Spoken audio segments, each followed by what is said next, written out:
and welcome to Epic Realms. My name is Nick, and with me today is creative director and founder of Leader Games, Patrick Leader. How are you doing? I'm good. How are you? I am excellent. It's nice to talk with you. I really wanted to get somebody who's in the now when it comes to board games, and you are the one that's in the now.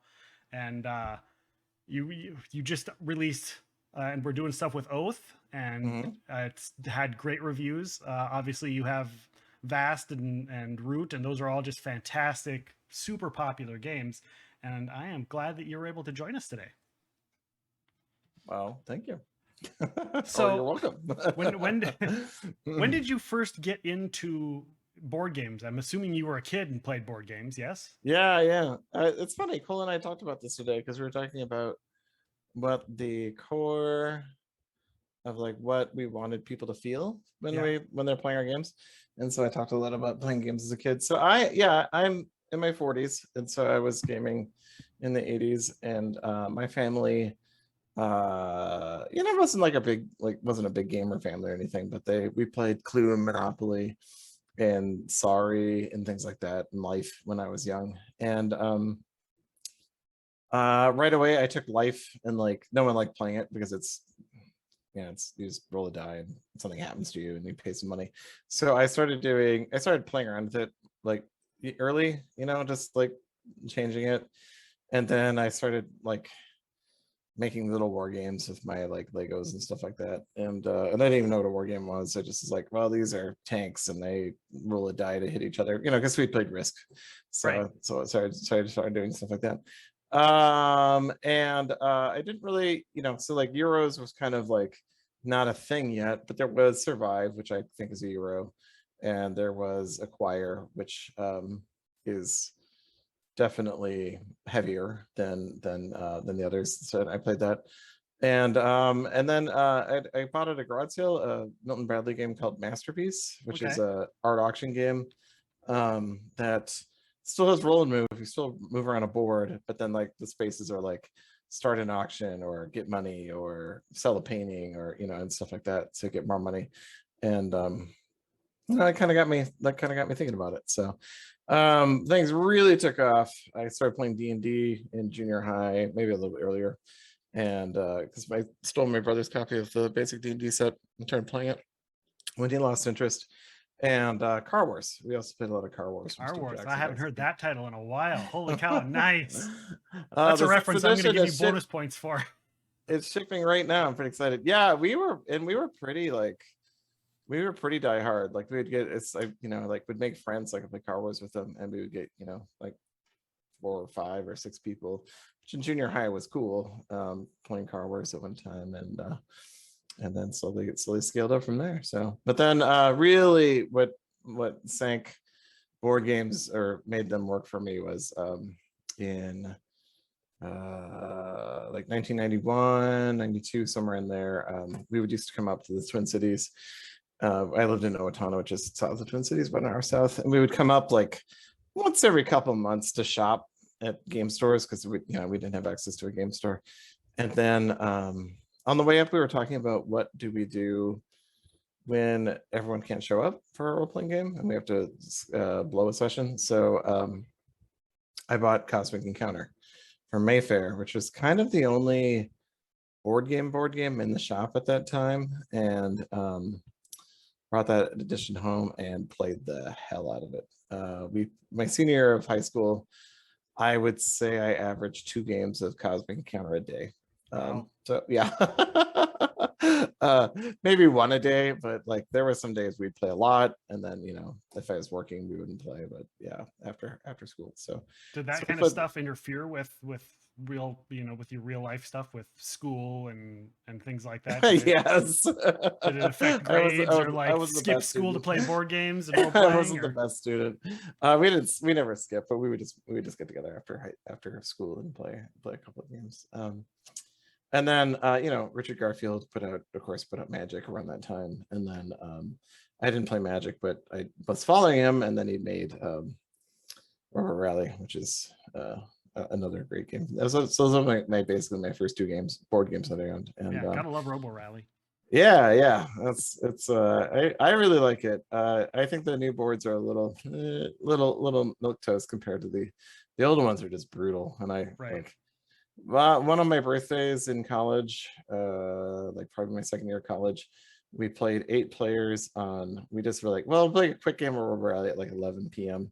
Quick game, air Quick quotes, game. quick game. And we're like 2 flags. That should be short. And we ended up playing for like 4 or 5 hours because on one board, because we just could not. We put the second flag in just this impossible position, and it took all night to hit it. So 3 people in the game had all of the option cards out of the deck, and so there were just these tanks rolling around, blowing each other up. Wow.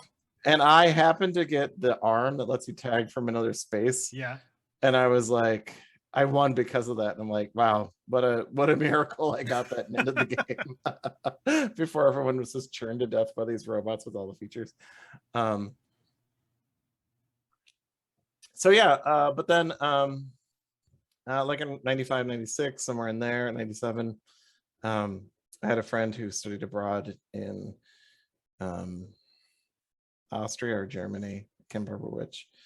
And he came home with German edition of Settlers of Catan, and that, you know, I was going to wonder if the, Settlers was going to get mentioned. That seems to be a lot of people's like gateway into going yeah, from Monopoly and Risk and Scrabble to the kind of board games we're talking about. yeah, that really opened the door after that. And so yeah, and so then I started picking up, you know, like, you know, of course it was like Puerto Rico, the, you know, kind of the touchdowns, Power Grid, and slowly opened more and more doors for me. So, but yeah, you know, Settlers was we used to play. Man, I want to be in my 20s again, because we used to, you know, just hang out inside every afternoon, and Yeah, we you do didn't like have a to little. worry about real life as much. Yeah, we'd get like 8 people together and play like 2 tables of Settlers, and then we would like do winners table and losers table. So we'd have like a little, you know, tournament. Wow. Nice. In a Saturday afternoon. And now I think I was excited to play one game this weekend. So and you didn't get into like designing and running your own company. Like you went into doing IT work. That's what you went to college for and started doing as well. So how did you decide, hey, you know what, I'm done, this is it, I don't want to do that, this is what I want to do, this is really what I want to do, and this is what I'm going to do, and this is, you know, and I'm guessing it wasn't just like, look guys, I'm not doing this but I'm doing this now, it's all set and I'm a made man. Everything's good. Yeah, no, it was not that easy. So I recently read Annabelle Holland from Holland Spiels. Like, she posted this thing about like how it was just like she was in a car accident while parked. Somebody ran into her at like 40 miles an hour and destroyed her car. And like literally she said, after I looked at the car, I could not believe I'd walked away from that accident almost unscathed. And she went into work the next day and quit her job. She was like, that's, life is too short, I'm done. Like, and I don't want anybody to go quit their job, but you know, it was just like, wow, the boldness of that move. Right. So I left college, and I had a summer job working in the data center for the college I was at the year before. And after I graduated, basically my boss from that job came to me and said, why don't you send in a resume? We're looking for a programmer right now. And so I did, and I even made 3 spelling mistakes in my resume. I had no idea what I was gonna do post-college. I was like terrified of college ending, because I was just like kind of like just doing whatever I wanted all day, including design. I did some design back then. And you know, college ended, and I was like, oh, I you know, I can't just find a job. I have to find a job that I like. And so I applied for that, and I got it. And I was like, well, this would be cool for a year. I'll just do this. And did it for like 2.5 years there, and got sailed right in. It was tricky. It was the transitioning to being an office person was challenging, but I got through it. Like, I just was so used to having so much free time, and then it was something like, you're doing something all day. And eventually left that. Where am I going with this? Why am I talking? Oh, how I got an IT. Yeah, and so and so I did that for 2.5 years, and then my brother's accounting firm needed someone to develop some software for them, so I left that job and went and worked for him. And that was really when, like, you know, it wasn't just like making reports for people. I was developing some stuff for them, and so I did that, and yeah, and just kind of stayed in IT for gosh, like 16 years, maybe 15 years Wow. of IT work. And yeah, and the whole time, so like in 2000, I was working for my brother's firm. I I had a friend visit, and the friend was he was he had skipped 2 grades, and he was a bit younger than me. And so he was kind of just hanging out, not going to college during that time. And he had been playing games in IRC and running games on IRC. So he had designed a bunch of role-playing systems. And then he came visited me, and he's like, I'm going to make a board game. I'm like, cool. And so he made a board game in like that week while we were just hanging out together. And I just played video games or whatever. And it was fun. It was what we used to do as kids. Yeah. And I was like we started playing it. I was like, this game is really hard and a lot of pieces, but I didn't realize you could just make your own games, you know? Yeah. And so I like started working on my own games at that point, and I had probably about 4 or 5 designs by 2005 that I had been working on, and that's about the time I got the job for my last job. And I'm not gonna say where I worked. we'll be nice, we'll be generous. Yeah. And so I started sending out designs during that time, and I started like trying to figure out how to save up enough money to publish a game myself. And I got one nibble. I ended up selling a game called Five Fingered Severance to Minion Games, who published it back in 2011, and that was pretty mixed results. It's got I think it's below a 5 rating on BGG. It looked like it was like a 5.6 today when I saw it. When I was looking Yeah, at it, or so yesterday. yeah, it's pretty bad. It's too bad. You know, I'm not gonna speak ill of the dead. James Manthey passed away a couple of years ago, but they had made some changes to the game right before I went to publishing, and I don't know if they helped the design, and maybe there was no helping the design. But I learned a lot from him about how to publish, and that was the important part. So a couple of years later, my problem is I just didn't know how to manufacture anything, and I didn't have the time to learn it, and I didn't have the money. And so when Kickstarter kind of got rolling, I thought, obviously, this is cool. I can I backed a few games right away, and Yeah. I think, you know, like initially, like Alien Frontier was kind of the big, like, oh, they did $90,000, you know, like, woo, like you could manufacture a game for that. And so like after Minion Games, another person had published with Minion Games, you know, you'd come on like every couple of weeks and say, you need to just publish something, just publish something. Like, don't worry about if it's good or not.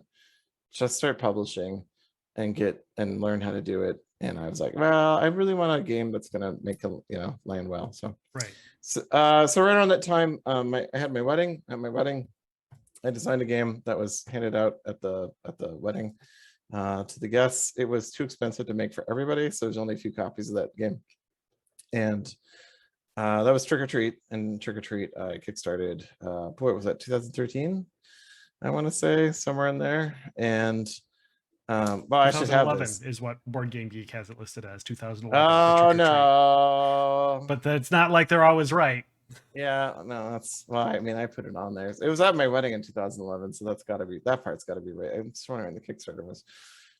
I have this on my hard drive. So actually, it's in Google Drive. Funded November 2nd, 2012. Oh, okay. So I did this little 2-deck card game. It only did $3,500, which was kind of a godsend, because as I tell people, it was only going to cost $3,000, $6,000 to print. And it wasn't like if I bounced a bad print run and had to like restart over, like I could do that from my own savings. It wouldn't be great, but I could do it.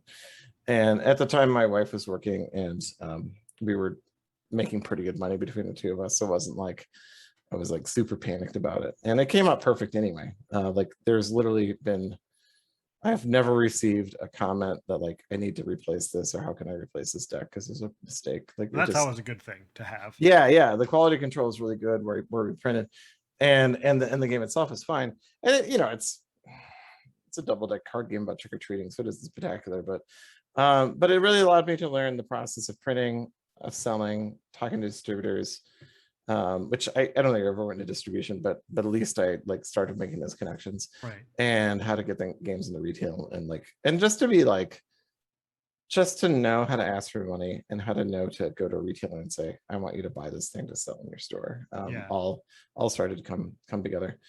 Yeah, because that's got to be hard before distribution. Before you Yeah, even... you just have to call stores. We used to do that with Vast. Our sales team would just call us stores and all day and ask them if they wanted to buy Vast. And now we just now it's all distributors. And so after that, I was working on a game called Dungeon Fortress, which I'm back to work on right now, which is what my studio project is. And around that time, I tend to shotgun out a lot of ideas and work on a lot of little things at once. And I've been working on a couple of different dungeon themed games. I was working on a tile laying game about building a dungeon where the players it's kind of like Carcassonne, but you're building rooms and then you can put monsters in them. And then, so your turn is either placing monsters, putting down a tile, or like going adventuring through the dungeon, so you can kill the other players' monsters. And I was having a discussion with the person that was doing the graphic design for me about how to build that map, and wasn't going well for me. And so I went to look on BGG. I was just like, well, surely someone else has made a tiling dungeon game as at some point. And so I went looking at BGG and I didn't find anything like that to show to this person as evidence that the way I was going to do it was right. But I did find this game called Trove, and Trove was spectacular and was an asymmetric game about a hero and a monster and an army trying to all fighting inside of a dungeon, which could be played. Right. And was very there was two versions of it back then. One was very simple, a very elegant black and white layout. The other one was his improved version. And I came to him immediately and said, I don't know what the hell I'm doing, but I know more than most people. Right. And I for sure think that this game needs I don't care if I help you find a publisher. This game needs to be published, but I'd like to be that publisher. Yeah. And so I came to David and did that. And so I have a question for you. Yeah, You mentioned asymmetric. It's an asymmetric game. Can you explain what you mean by that? Because not everybody knows what an asymmetric game is compared to another game. Yeah, my brother who does some business management consulting, he's is always stop using that term in public. I'm like, all right, fine. But for the hobby gamers, it works really well. It's an attractive thing to say, but for most people, it's silly. So what Vast and Root do to some extent is that the characters all play a very different part in the game and play a very different by a very different set of rules with each other that interacts in a way that builds that relationship into the game. So one of the characters in Vast is a knight who's hunting a dragon, and she has to place cubes on a board to describe how her piece is going to move on that turn. And the dragon plays cards out of his hands and is trying to get treasure and explore the cave. And meanwhile, the goblins are playing kind of this press your luck game where they're trying to get more and more troops onto the board and so on. And the cave is essentially playing a tile laying game, right? With its own, with the map. And that was, the other thing that was cool about it too was, so it did two things for me. One of which is first of all, the cave is that's a killer marketing. You get to play as the environment, and people, right. When I talk about it, people light up, whoa, that's awesome. And it's been out for a couple of years, so maybe not as much buzz, but I'd be like, well, here's all the rules in the game. And then, the fourth player is the environment itself, and you're trying to crush everybody. And a lot of people really resonate with me. A few people, dragon, they get oh, dragon, but then you get to the cave and it's pretty exciting. So I did that. And then the other thing it does for me is that it takes all of the story elements of the dungeon crawl. And instead of having one player do all the things for everybody else, make the map, be the monsters, whatever. It takes all those parts of the story and distributes them among the players, and in a way that you can be heroic and villainous in the same, depending on how your perspective on that role is. And I really liked that all of the roles together like built a story together, and I really like that narrative. Yeah. So I made that offer, and I was exhausted that summer. I think that was the summer of 2014. I had a 1-year-old at home, and I was still working in Dungeon Fortress. And then he came, and I wrote him right away, and I said, do you want to work on this? And he said, well, I got other publishers interested that have more experience, and so I'm going to see if they're gonna want to publish it, but I'll talk to you after that. And I was like, I will help you write your, I'll help you with your sell sheet, I'll help you with your pitch. I just think that this game needs to get made. So I started helping him, and then after about 5 months of working with him on getting various publishers interested, nobody was playing it. And and I've had a prototype on my desk for 10 months, so I know how it goes. And one November night, I was coming downstairs just to get some water or something after I'd fallen asleep, and David Somerville, designer of Vast, had sent me an email that, after I went to bed, and it was weird because I usually don't go to bed that early, but that night I was like, go to bed. I went to bed early, and I saw the email from him, and I literally had to steady myself on a table, as I walked out through the kitchen. And he had said, let's do it. You're the only person of the three publishers. There's 3 other publishers like you that were just one game working out of their house that had contacted me, and of all of them, you were the one that kept helping me after even knowing that there was no hope of economic reward for helping me. Right. And so we started that relationship, and then I got it.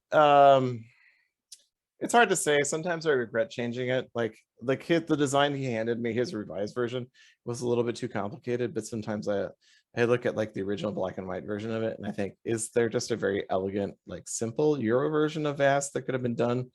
But I revamped it and made a lot of changes to it to streamline it and make it work better. And he agrees. He wasn't sad about those changes at all. And I'm starting to wash out here with the sun going down. Let me turn on my lights real quick. No problem. And for those listening, thank you for listening and joining us here on the podcast. It's very much appreciated, all of you, while Patrick steps away and comes back. I want to appreciate your time. You can make sure to check them out at leadergames.com. And they're on Twitter and Facebook and all over the place. You can check them out. Also, if you're watching the live stream, there's a little link down below you can click, and that'll bring you to their website and or Amazon page with all of their games as well. So welcome back. Yeah, thank you. No problem. Sorry about that. That's all right. Yeah, and so I started working on it, and at the same time I received Trick or Treat, I think it was a year before, and I'd mailed that out to reward the Kickstarter backers.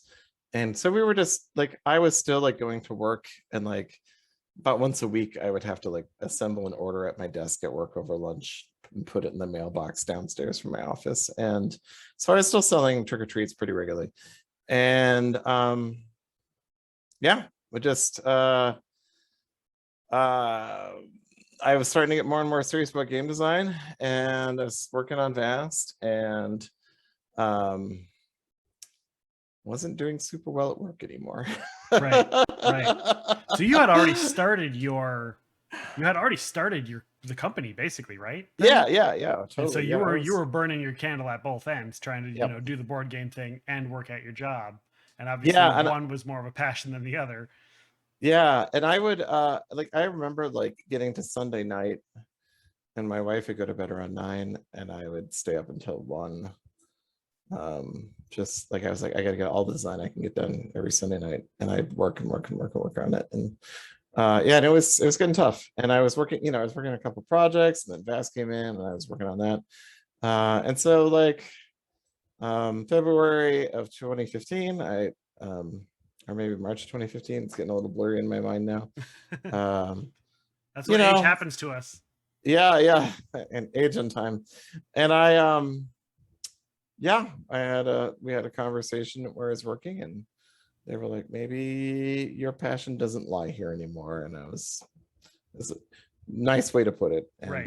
And I was like, okay, I'll leave. That's fine. And so I left, and it was tough. It was a very hard year ahead of us. We had some savings. My wife had been working since we had the baby. And I got a little bit of money out of out of where I worked, and I still had my saving, like our 401k. So it wasn't like we were gonna like have a problem, but Right. yeah. So I started working on the game full time while I was looking for a job, and kind of like landed on a job. Like I found a temp job that actually paid much better than I'd been making at the previous job. And so I was like, well, I can do this for 6 months and basically fund another year of design if I need to. Yeah. And so I started doing that, and then like the game was getting better and better. We were play testing it in the background the whole time. It's getting better and better. I played it 5 times the first 48 hours. I had it on my desk. And so tell us about playtesting. When you've got a game out and you're designing a game, yeah, like, is it just, a handful of you and friends doing it, or is it like, do you feel like it's work, or does it feel like you're just playing a game and having fun? Never. So when we started playtesting Vast, I made a bunch of changes and regretted it, and then I had to fit them all back together. And I played a lot of games. I've played probably by the time when the game was published, I'd probably played 400 to 500 games of Vast. And the big chore for me was like get the goblins right, which I still like. I could argue that they're not right. They're very complicated. I think like if I redesigned them now, I would know better. So I would play like I'd play like 10 games in a night by myself, just knight versus goblin, until like and make small iterative changes until I got the right loop that I wanted. And like the dragon went through like probably eight major revisions before I landed on where the dragon was. But yeah, for the most of the time though, I was playtesting with friends would come over on Wednesday nights, and like because that was when our regular gaming was, and I'd play, and sometimes on Saturday I'd scrap my role-playing group and we would turn that into Vast playtesting. Right. And then other times, but I got pretty good at playing it alone, so that helped out a lot. So do you just go and be like, I got some like extra tokens from other games, or do you like actually get the thing, oh like no, figures no. and everything or whatever the board produced, Yeah, and then test it that way? yeah. Because So I've seen some playtests where they're like, they just have playing cards and they just have stick a post-it note on there and they write it, and then a year later they've got a fully published game. Or there's a chart. You hand someone a chart and you say, if you have the ace of diamonds, it's gonna be this. Okay. And then you're constantly referencing that chart. Maybe do some of that. Like Vast came to me cooked enough that I didn't have to do any of that. So what I did was I printed all the pieces. The original Vast is a network of tiles that form a cave, and so when I made that set, I made double-sided. I just recently recycled them. I wish I could hold one up right now.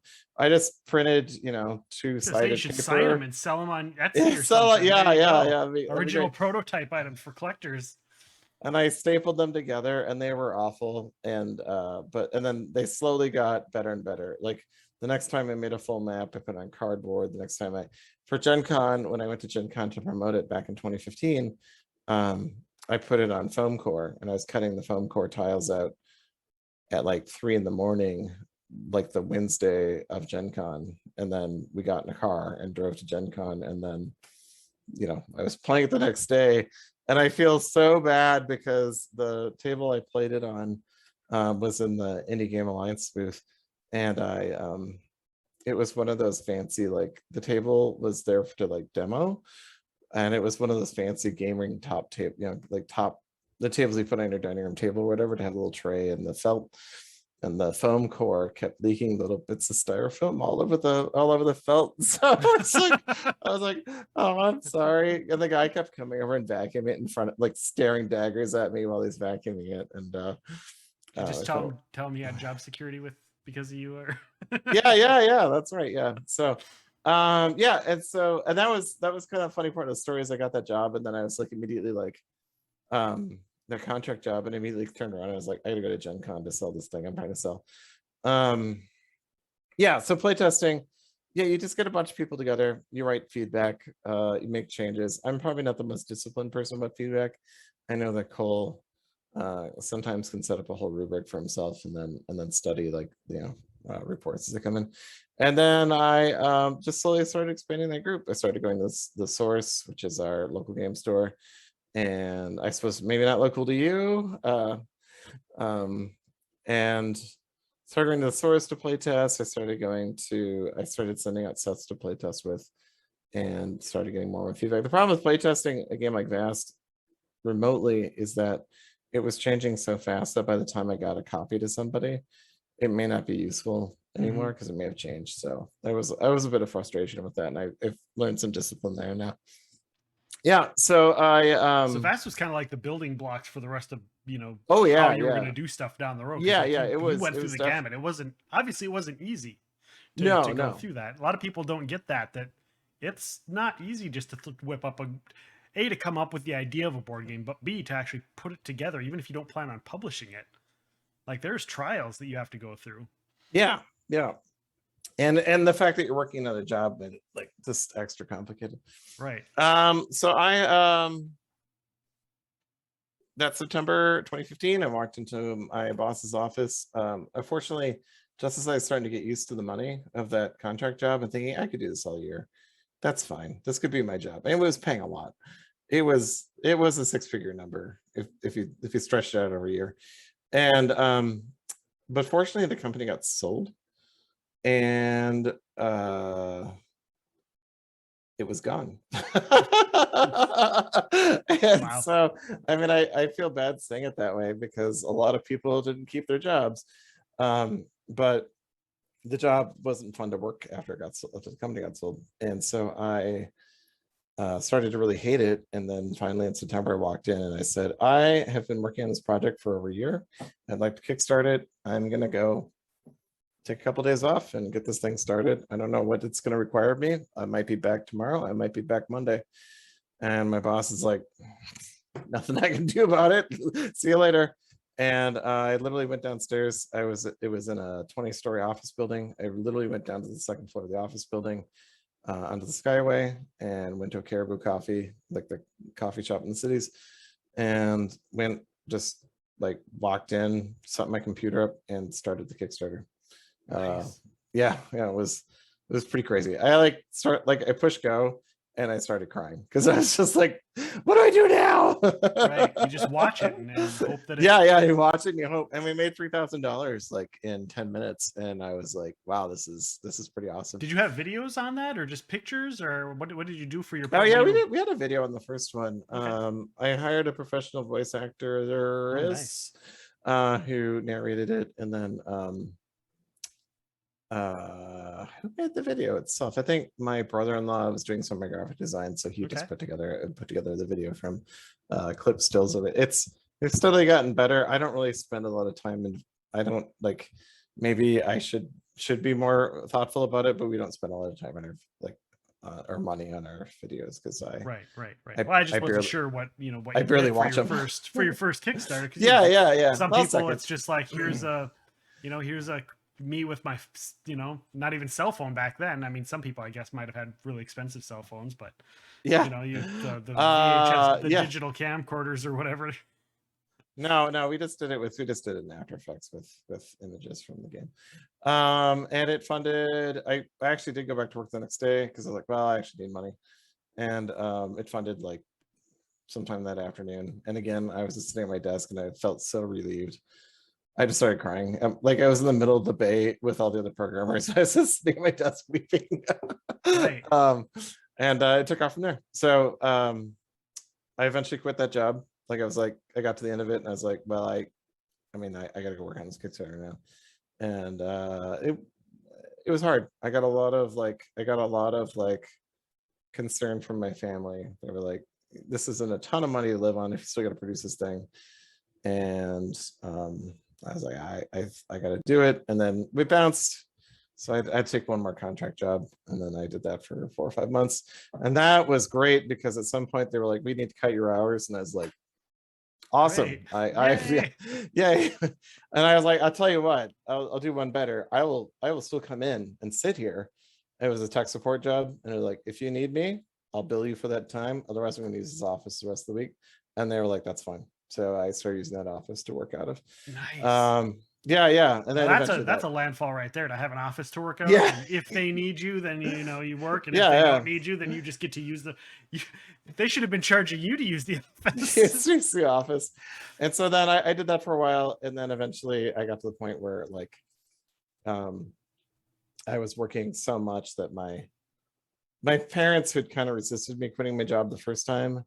The second time, we were on the phone at like 11 at night, and I fell asleep while I was talking to them, and they were like, "It's time to quit your job.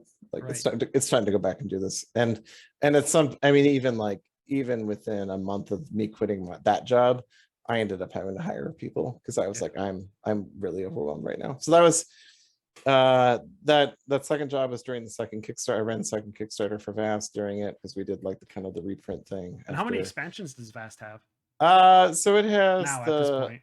yeah, so the second Kickstarter came with the Fearsome Foes, which just added 3 more characters to the lineup. So you could play just like a variant for 7 or 8 player. I'll be honest, I've only played a few 7-player games, and I like the person who wrote the 8-player rules has played the 8-player game, and I haven't seen it being played much. Aw, am I a good boss? I'll talk about that. And so yeah, and then we made the miniatures for all the roles. And then while I was working at that first contract job, on the way home one day, I designed Vast in Mysterious Manner. Like I just was, because I knew what I wanted to do was make Vast so that like the roles would be interchangeable between the games, and you could just keep making the same pattern of characters: 1 hero, 1 army, Yeah. 1 monster, 1 setting.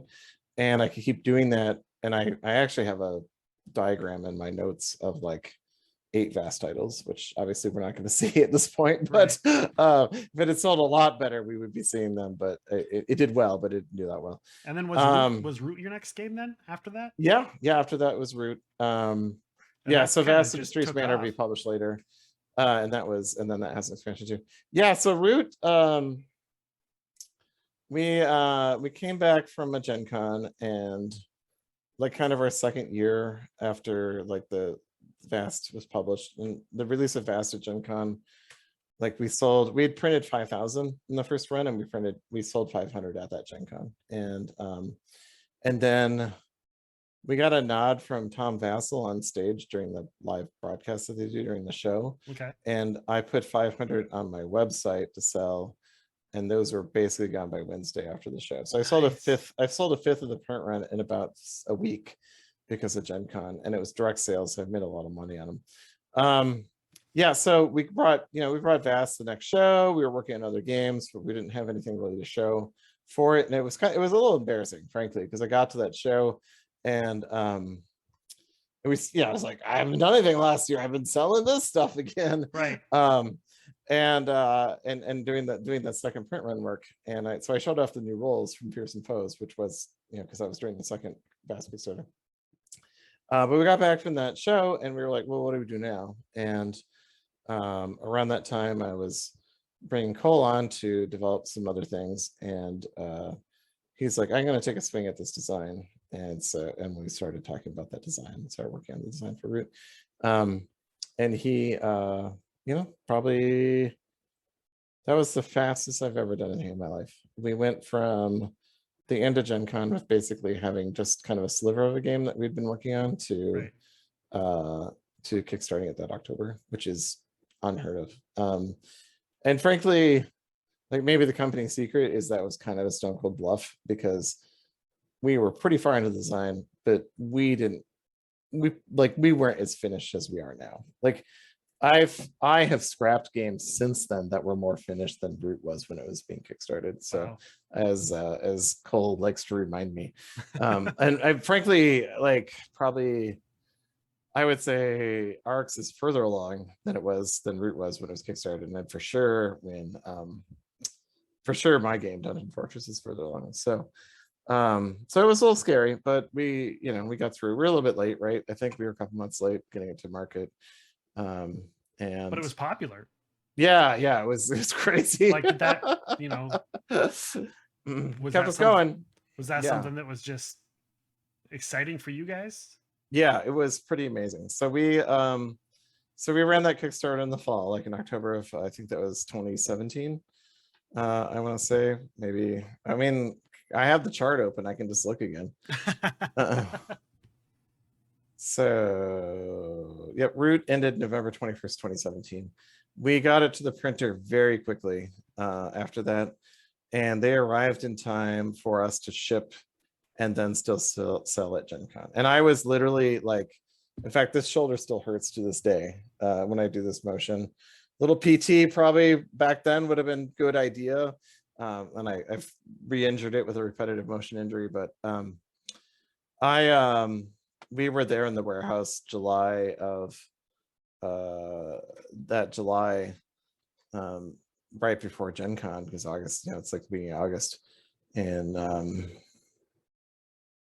was 2018. And I was packing boxes like 2 days before I left for Gen Con. And we had called for volunteers to come and help, and volunteers, I mean, we paid temp workers to come and help pack orders so we could get them all out before Gen Con. We went to Gen Con, and boy, how many we brought? So many, a few thousand, and I thought we were like way overestimating. And it's interesting. The logistics of Gen Con are interesting to me because the first year I sold games, right, I didn't know what to expect, and I brought 500 copies of Vast, and we got into our booth, and we were like, we can't store 500 copies of this game in this booth right now. Like, it's just physically not possible. Right. So fortunately, Kickstarter had a booth elsewhere in the building, and they took our inventory in their booth, and then we were shuttling it back and forth all day, which is actually, I think, against Gen Con policy to carry inventory through Right. the show during the day. But I did it We won't tell anyone. Yeah. If anyone from Gen Con's watching, just forget you heard that. Plug your ears. La, la, la. So we, the next time we were there, we were a little bit better. We were better prepared. Right. And I came in with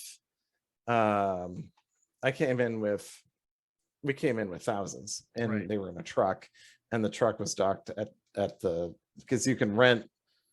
There's so many slots you can rent to put inventory into in a trailer for the rest of the weekend. And so we did that. We bought like a share one. We didn't buy, obviously didn't have that truck.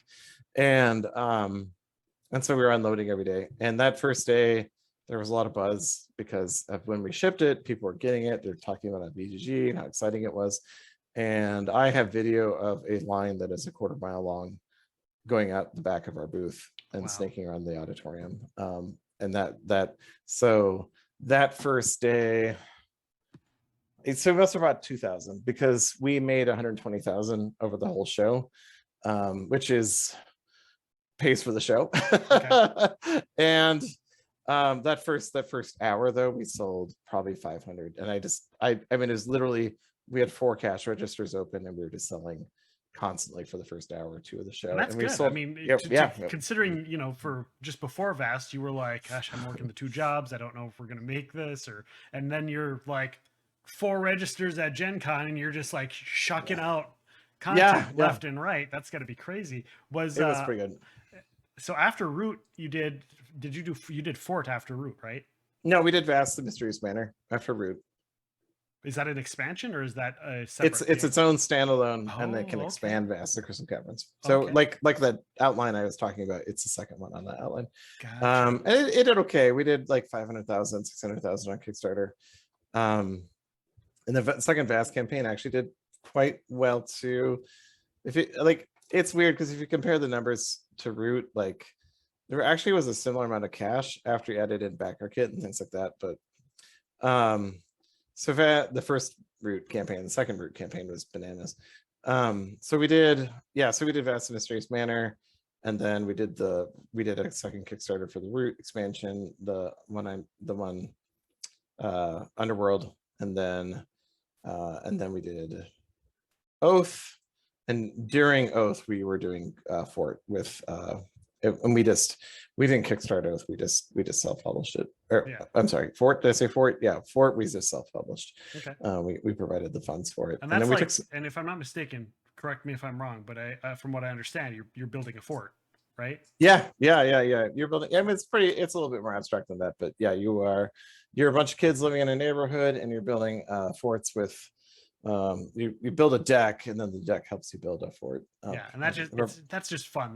That makes me feel like if I'm gonna play a game like that, that makes me feel like back being a kid building a fort. So, and you got the Dogs and Cats expansion coming out, right? Yep, Dogs and Cats is coming out right now. I mean, it's available in stores right now. It just shipped, and that was so basically we kind of concentrated like all of like the words on the cards into cats and dogs and made them their own expansion. And so people are looking for a little bit deeper Fort experience can grab cats and dogs and add that to the deck. So nice. Yeah. So tell us about Oath. Tell us the concept of Oath. I don't know. Here's the thing. I after we had chatted, like I sent you a message and whatever, I actually got a pop-up on my thing because I have a news pop-up on my phone that just auto populates news, whether it's politics that I don't want to read, or wrestling or whatever, and freaking a Polygon, I get a lot of Polygon stuff that pops up and it shows an article about Oath, and I was like, hey, I'm going to be talking to him. That's really cool. Today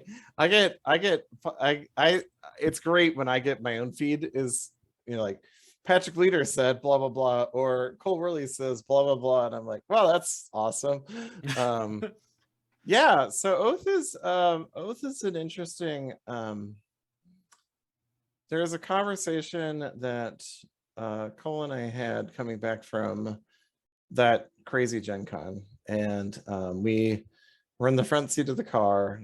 Last year we drove to Gen Con, and we were talking about how we were talking about a game that plays with history and a game that kind of remembers the state of the game as you go through the campaign, or as you go through the games. But I didn't want to. I'm kind of like a little bit of, I would get legacy games in terms of like, if you destroy a component, there's like a finality to that, like you can't go back to the way things were. And I appreciate that, but I also like think that games are too, like, it's a cultural item, and I don't like the idea that you're destroying something that you've made. And so I was kind of talking about that, and gosh, where did we go from there? Like I wanted to make a game, like I wanted to go back to like a game I was working on right on the time Vast came into my life, and make this game about a kind of a person adventuring in an open world, and as they like did things to the world, it would change it for the next game. So if you help found a settlement, for instance, there would be a city in the next game there, and so on. And he got talking about it, and he had a couple ideas from the tail end of Root that got cut out about like having, and I think these were things that he's working on early in his life, like in high school or even college, or like he was talking about having like one kind of centralized role that controls the flow of the game, and a bunch of other players who are influencing that central power. And so he came up with this very abstract game. And then he started working on Oath, and what would become Oath. And we had this really, he was working on it. He was talking to Kyle about art. And at one point I was like, we were in a meeting, and I was like, why don't you tell us what the pitch for Oath is? And at the time it was called Warg, like the Tolkien giant wolf. Yeah. And so he started this pitch, and Kyle like started pitching with him, and they had not rehearsed it or talked about what they were going to talk about. And as Kyle said, the best way I can talk about that pitch meeting was, it was like giving someone a high five in the dark, because their pitches lined up so well without any planning. We were like, well, that's what we're making next. Like, I don't like here's paper, go work on it. And so that became the pitch for Oath. Oath then went through a lot of changes. Obviously, changed titles for starters, and slowly moved to this system of like at first he'd had like whatever suits dominant would like control the victory conditions of the game. And so like the demons wanted anarchy, and order wanted like to build a hierarchy of heirs and things like that. And it, you know, it started to morph and morph and morph until you get this game about changing victory edition and the chronicle of history. So yeah, and I was busy like doing things like making benefits for people in the company, Yeah. and things like that. So I kind of was like, I'm going to step out of design for a bit and work more on the operations side of the company for a while. And so how did that feel, being able to step away and go, okay, these are my games from my company, but I can step away and I have people that I trust to do it. this. Yeah, it was very white knuckle for me, and I'm still like a little nervous about it sometimes, but it's, I mean, Cole's a brilliant designer. I mean, he's far better than I am, so that part was easy. But like it also stung a little because I was like, I got into this because I want to make games, not because I want to like buy health insurance plans for people. Right. And that's an important thing to do. Everyone likes that, but Yeah. I also, it's kind of boring. And so yeah, and so I stepped aside. I've been, you know, and I've worked on other things. I mean, compared to Cole, I haven't designed as much as he has. So like the last couple of years for me have just been me relearning or teaching myself how to design anyway during work time. And so yeah, and so it was good to get away from it and then let, you know, I could level up and he could work on this design. So very cool. We didn't know how the audience was going to receive it at all. It is much, maybe not much deeper, I don't know. It's hard to like parse how you're winning, who's winning and how you're winning. Right. And so I think we were just concerned that it was going to bounce off audiences and we're going to have a much smaller release than we did. But it's not been true. Like it's doing just fine. Like we've won a couple awards already, and the print runs are they're very expensive, but you know, because it's $120 game, so right. It costs twice as much to print is, you know, really what that boils down to. And it's very heavy to ship. And we did all that. And like, I was like, well, let's print 30,000. And like, which is bananas. Like we printed 10,000 roots with the first run. And our biggest run of root has been 60,000. And that's selling quite well. And so we did 30,000 because I could drive the price down. That was kind of the magic point of the diminishing return, was 30,000. And we like root, we basically sold it out before it arrived. So so like the creative team was like, oh man, I hope we sell at 30,000. And I was already like talking to operations about second print run. Like, so and then I came in one day to creative and was like, we're doing a second print run. Is there any changes you want to make? And we made a couple typographical changes and then started printing second run. And frankly, I think the third print run is already like, it's already planned. Like we've already put money down for it. So it's nice. on its way. Yeah. So yeah. And so apparently it's resonating pretty well. And the second print run's pretty leveraged, like in terms of like, I think the distributors would have put us negative if we'd allowed them to. So yeah. Nice. So you role play. We've talked about that in the past.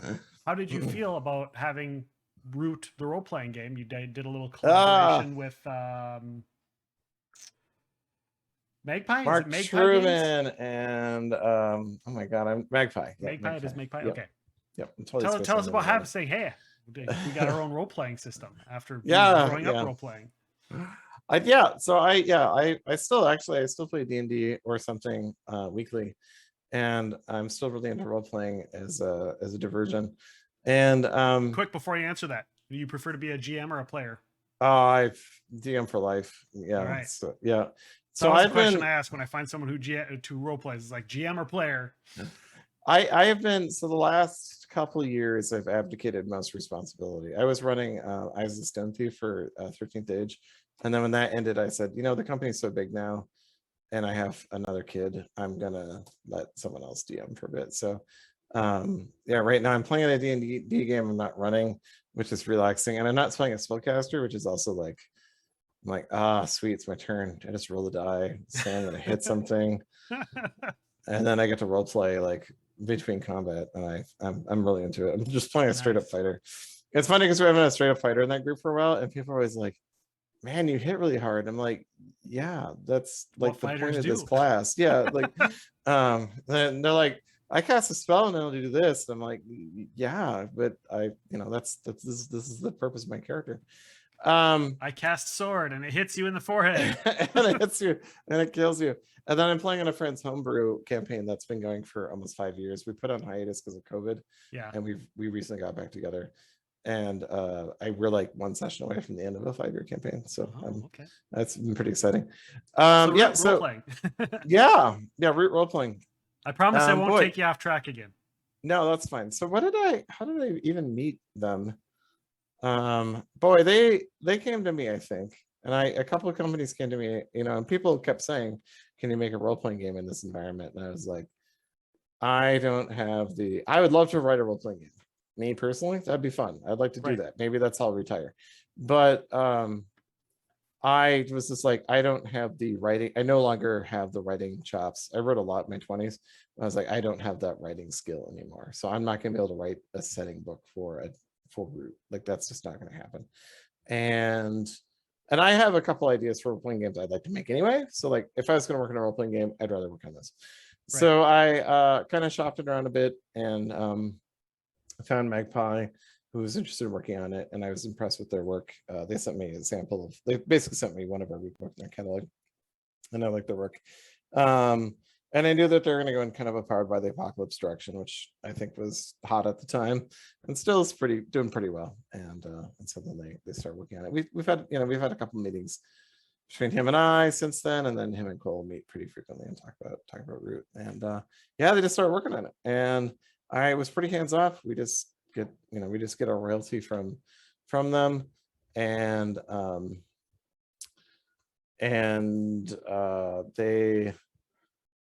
they've been working quietly on it ever since then, and they're going to release it soon. I think it's shipping pretty soon, and of course, COVID is crapped everything up for shipping, but screwing everybody in the gaming industry. We'll see where they're at. About a year and a half ago at Origins, I played a session with Mark, and he says, I just want you to show you where it's at, and we played a game, and I had a lot of fun. I was really enthralled with it and really into it. And we took a picture of the tape. Like, he was like, don't take any pictures of this because people on the internet will take it apart. And our intern at the time took a photo across the table of me playing and how happy I was. And he was like, yeah, go ahead and post that one. And then people literally zoomed in, like, it's me facing her and all the papers on the table in front of us, and people were literally like drilling into that and like typing what they saw on the pieces of paper. And I'm like, this is ridiculous. Like, just wait till the game comes out. Like, you're going to get like a quarter of, like, they may have got a character sheet, which helped, help them figure out what was going on. But that's a good thing and a bad thing, because I mean, that's PR right there. You can't, it was great. You can't pay money for people to do that. Right. Well, I mean, you could, but it'd be a little weird if I did. Right. Boy, and they so now they set the record for the best RPG campaign, right? Like, they just did Avatar, and Avatar was like millions, 9 million, 8 million, something spooky like that. And so I was the Avatar Legends, is that the, we're gonna find out. Here we go. Okay. $9.5 million. So I hope that's going to kind of change the tone of their company. I mean, that's more than all of our Kickstarters combined, and I've done pretty well off of those. So I can't imagine how exciting that is for them. So, but yeah, they're going to ship Root, and then we'll see Avatar for them. That led to the joke in the office where I, like, as an older person, would be like, oh, everyone's excited about Avatar. I'm going to get the Avatar license for board games. And then I come back and say to the office, good news, I got the Avatar license. And then it turns out it's the James Cameron Blue People Avatar. So everyone in the office is like, yay! And then they're like, oh. Wait, what? We got to make it now. So you have a current project that you're working on, and you just I was told before we came on that this is an unnamed project, but it now has a name. You guys announced that. Tell us about that. Yeah, so of course we're working. So right now, kind of the dream of the studio was that we would develop 3 development tracks that I could push projects into, and that hasn't quite worked yet. We have 3 development tracks now, but it's still me working on my own games. I'm not pushing games into tracks. So a couple years ago, we signed a game called Hyperlight Drifter. No, that's the video game. Hyperlight Smuggler, Hyper Drive Smuggler. I don't know what it was called.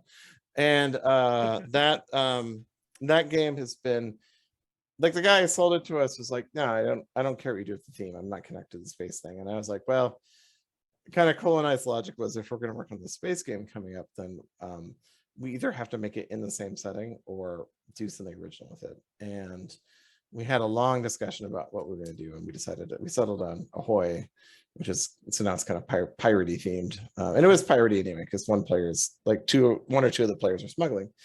And so we did that, and so we're working on that right now, and that's going to be our next title. You sold me on pirates. I'm Pirates, yeah.